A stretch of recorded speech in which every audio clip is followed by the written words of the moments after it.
کوئٹہ میں نگراں صوبائی وزیر اطلاعات جان محمد اچکزئی کی پریس کانفرنس، جس میں ان کا کہنا تھا کہ غیر قانونی تارکین وطن کے حوالے سے ایک سازش کی گئی ہے۔ میسیج دینے کی کوشش کی جا رہی ہے کہ خدا نخواستہ پاکستان کے سیکورٹی ادارے، پولیس خواتین کے ساتھ، بچوں کے ساتھ، ایلڈرلی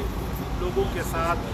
بدتمیزی اور میل ٹریٹمنٹ کر رہے ہیں، اور اس ماحول کو پیدا کرنے کے لیے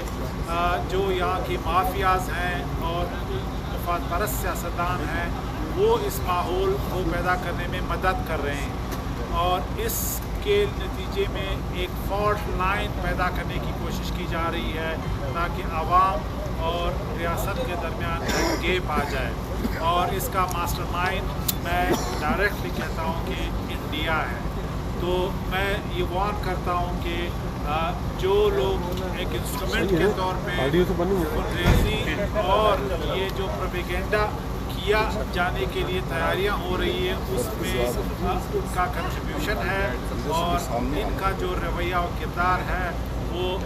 پاکستان کے مفادات کے خلاف ہے، اور جس طرح میں نے کل بھی عرض کیا تھا کہ وہ اس حد تک نہ جائیں کہ کل ان کے لیے اس کا بوجھ اٹھانا مشکل ہو جائے۔ پرائم منسٹر نے پورے تمام صوبوں کو،